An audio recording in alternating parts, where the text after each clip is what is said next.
చుట్టూ ఉన్నటువంటి జీవిత అనుభవాల్లో నుంచి తీసుకున్నటువంటి మరో జీవిత పాఠాన్ని నేటి వీడియోలో చూద్దాం. Welcome to Keerthi Creatives. నేను మీ కీర్తనారెడ్డి. ఒక తండ్రి కొడుకు కథ, ఒక కొడుకు తండ్రి కథని నేటి వీడియోలో పరిశీలిద్దాం. మొదటి కథలో తండ్రి హీరో అయితే రెండవ కథలో కొడుకు హీరోగా మిగులుతాడు. మొదటి కథని పరిశీలిద్దాం. ఒక తండ్రి వ్యవసాయ కూలీగా పనిచేసుకుంటూ ఉన్నాడు. అతనికి ఒక్కగానొక్క కొడుకున్నాడు. నా కొడుకు నాలాగా కష్టపడి పని చేయకూడదు, వాడు బాగా చదువుకొని గొప్పవాడు అవ్వాలి అనేటువంటి ఉద్దేశంతో తన దగ్గర ఉన్న డబ్బునంతా ఖర్చు చేసి బాగా చదివించుకుంటున్నాడు. పిల్లలందరి లోపల పిల్లవాడు ఎక్కడ తక్కువగా చూడబడకూడదు అనేటువంటి ఉద్దేశంతో మంచి బట్టలు కొనివ్వటం, పుస్తకాలు కొనివ్వటం, పెన్నులు కొనివ్వటం, పిల్లవాడిని ఎక్కడా కూడా రాజీ పడనీయకుండా పేద కుటుంబానికి సంబంధించినటువంటి వ్యక్తిగా కాకుండా కొడుకుని ఒక రాజు బిడ్డలాగా సాకుతూ ఉన్నాడట. నిజానికి ఆ వ్యవసాయ కూలీగా పనిచేస్తున్నటువంటి అతనికి అది తలకు మించినటువంటి భారమే. కానీ ఆ తండ్రి ఆనందం అంతా ఈ కొడుకు ఎదుగుదలలోనే, కొడుకుకి అన్ని సమకూర్చి పెట్టడంలోనే అతని ఆనందాన్ని, అతని జీవిత లక్ష్యాన్ని, అతని నిజమైనటువంటి జీవితాన్ని వెతుక్కుంటూ కొడుకును పెంచి పెద్ద చేస్తూ ఉన్నాడట. ఆ కొడుకు ఈ తండ్రి కోరికకు తగ్గట్టుగానే బాగా చదువుకొని నెమ్మదిగా ఎదుగుతూ ఏ కష్టము తెలియకుండా బాగా చదువుకొని చివరగా గొప్ప వ్యక్తిగా ఎదిగాడట. ఆ రోజు కాలేజీలో చివరి రోజు. కాన్వకేషన్ తీసుకొని పిల్లలందరూ కూడా కాలేజీ నుండి బయటికి వచ్చేటువంటి రోజులు అన్నమాట అవి. ఆ రోజు పిల్లలందరూ కూడా తమ తమ తల్లిదండ్రులు తీసుకొని కాలేజీలోకి వస్తున్నారు.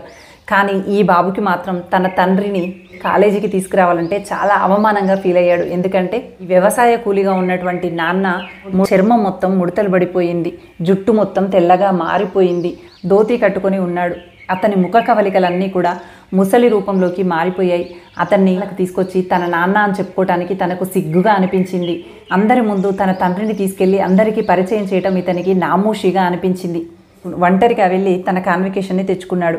అలా కొంతకాలం గడిచిన తర్వాత తండ్రిని ఎక్కడ బయటకి రానిచ్చేవాడు కాదు, ఎక్కడ తనతో పాటు తిరగనిచ్చేవాడు కాదు, బయటకి రానిచ్చేవాడు కాదు. ఇంకా వీలైనన్ని సార్లు ఎక్కడా కూడా తన కొడుకునని చెప్పకూడదు అని చెప్పేవాడు. తండ్రి గురించి ప్రస్తావన ఎక్కడ వచ్చినా కూడా ఆ ప్రస్తావన వెంటనే మార్చేసేవాడు. ఇలాంటి విచిత్రమైనటువంటి ప్రవర్తన చూసినటువంటి తండ్రికి చాలా బాధ అనిపిస్తుంది. తన కలలన్నీ తన కొడుకు కలలుగా చేసి తలకు మించినటువంటి భారమైనప్పటికీ రక్తాన్ని చెమటగా మార్చుకొని తన కొడుకుని చాలా విలాసవంతంగా, ప్రేమగా, అందరిలో గౌరవప్రదమైనటువంటి జీవితాన్ని అందించాలని పెంచి పెద్ద చేశాడు.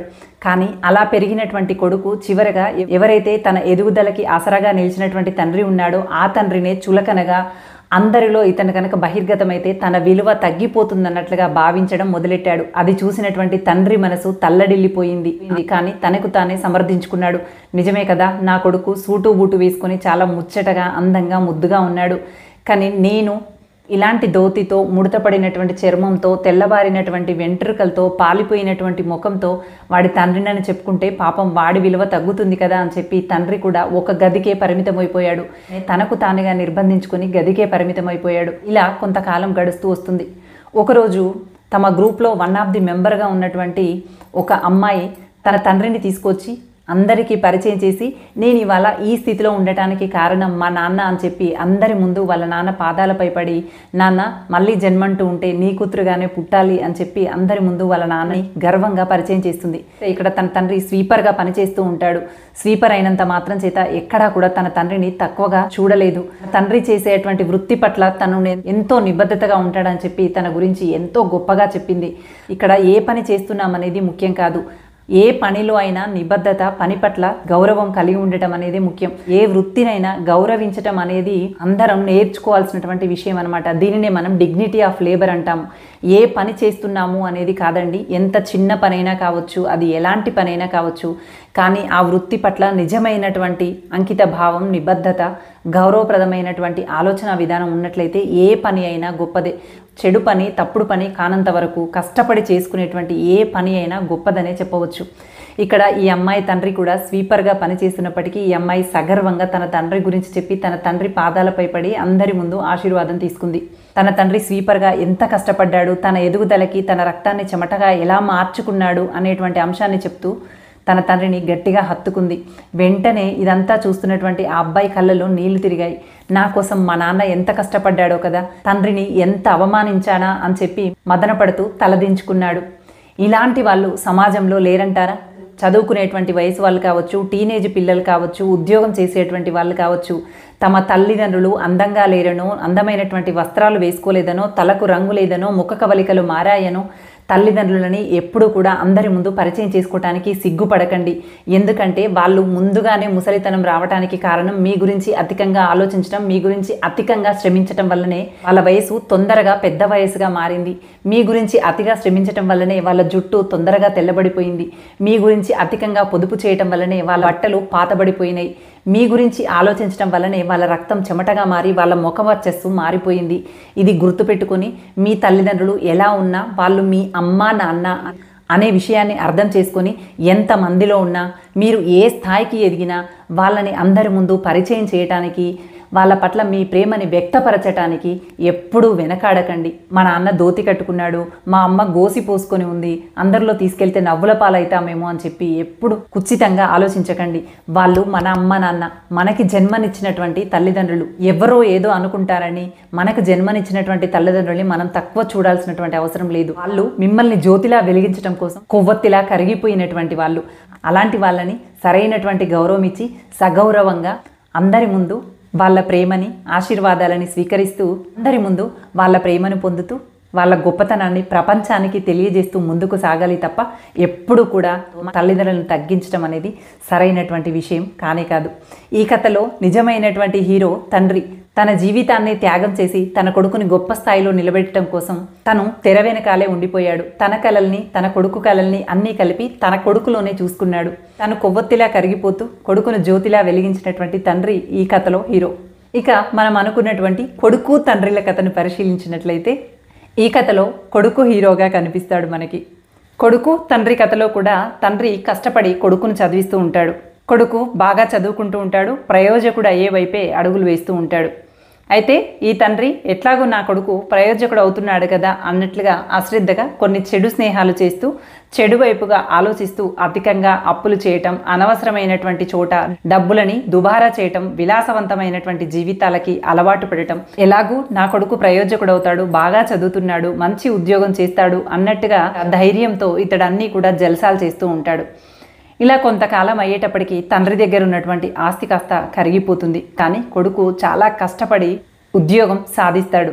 తండ్రి మాత్రం అప్పులు చేసి తెలియనటువంటి బిజినెస్లో వేలు దూర్చి అప్పుల పాలవుతాడు. అలాంటి సందర్భంలో ఈ కొడుకు తండ్రి పట్ల ఉన్నటువంటి విపరీతమైనటువంటి ప్రేమతో తను సంపాదించిన డబ్బును మొత్తం తండ్రికి అప్పచెప్పి తండ్రితో బాధపడుతూ ఇలా చెప్తాడు, నాన్న ఏ మాత్రము బాధపడకు, జరిగిందేదో జరిగిపోయింది, ఇక నుంచైనా మళ్ళీ మనం పరుగుగా బ్రతుకుదాము, నేను పంపిస్తున్నటువంటి డబ్బుతో నువ్వు మళ్ళీ నీ వ్యాపారాన్ని మొదలుపెట్టు, ఎక్కడా తలొగ్గాల్సినటువంటి అవసరం లేదు నాన్న అని చెప్పి తండ్రి మీద విపరీతమైనటువంటి ప్రేమతో తను సంపాదించిన డబ్బును మొత్తం తండ్రికి పంపిస్తూ ఉంటాడు. అయితే బాధ్యతగా మెదలవలసినటువంటి ఈ తండ్రి ఆ డబ్బుని మొత్తం తీసుకుని బాధ్యతలన్నీ కూడా కొడుకు మోస్తూ ఉంటాడు. కొడుకు దగ్గర ఉన్నటువంటి డబ్బుతో విలాసవంతంగా తనకి కావలసినట్టుగా ఆనందమైనటువంటి జీవితాన్ని గడుపుతూ ఉంటాడు. కానీ పాపం కొడుకు మాత్రం అన్నిటికీ రాజీ పడుతూ నాన్నకి డబ్బు అవసరం అనుకుంటూ ప్రతి రూపాయి పొదుపు చేసి చాలా బాధ్యతగా ప్రతి రూపాయి పొదుపు చేస్తూ తండ్రికి పంపిస్తూ ఉన్నాడు. ఆ వయసులో బాధ్యతగా మెదలాల్సినటువంటి తండ్రి తనకి కావలసినంత విలాసవంతంగా జీవిస్తూ ఉన్నాడు. ఆ బాబు ఈ విధంగా రాజీ పడుతూ ప్రతి రూపాయిని తండ్రికి పంపించి తన తరం వాళ్ళతో పోల్చుకున్నట్లయితే 2 అడుగులు వెనకబడ్డాడనే చెప్పాలి. తన జనరేషన్కి సంబంధించిన వాళ్ళంతా తమ డబ్బుని పొదుపు చేసి కొత్త వ్యాపారాలు ఏర్పాటు చేసుకొని అత్యంత గొప్ప స్థానానికి ఎదిగేటువంటి ప్రయత్నం చేస్తూ ఉంటే బాధ్యతలు నెరవేర్చలేనటువంటి నిస్సహాయ స్థితిలో ఉన్నటువంటి కుటుంబానికి గొడుగై రక్షణగా నిలుస్తున్నాడు. కుటుంబ పరువుని, తన చెల్లి పెళ్లిని, ఇంటి బాధ్యతని అన్నీ నెత్తిన వేసుకొని తాను కొవ్వొత్తిలా కరిగిపోతూ తన కుటుంబాన్ని రక్షిస్తూ ఉన్నాడు.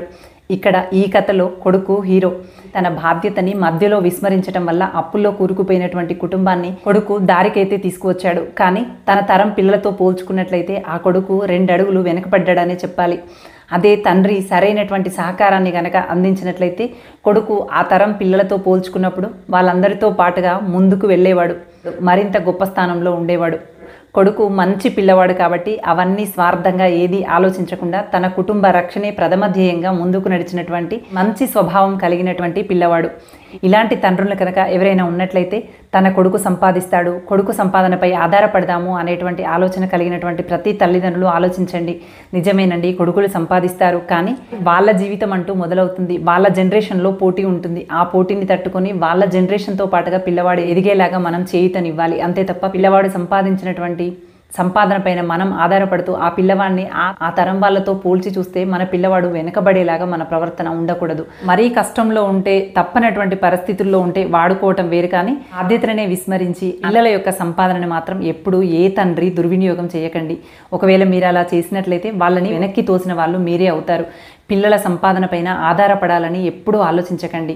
మీకు మీరే ఏదో ఒక సంపాదన మార్గాన్ని వయసులో ఉన్నప్పుడే ఏర్పాటు చేసుకోండి. వయసు మీరిన తర్వాత పిల్లలు మనల్ని చూడాలని కోరుకోవటం వేరు, కానీ వయసులో ఉండగా కూడా పిల్లల సంపాదన పైనే మనం ఆధారపడుతూ వాళ్ళ సంపాదన అంతా మీరు దుర్వినియోగం చేశారనుకోండి, వాళ్ళ ఎదుగుదలని మనమే ఆపిన వాళ్ళం అవుతాం. వాళ్ళ జనరేషన్తో పోలిస్తే వాళ్ళ సంపాదన, వాళ్ళ పెట్టుబడులు, వాళ్ళ ఆలోచన విధానము మరోలాగా ఉంటాయి.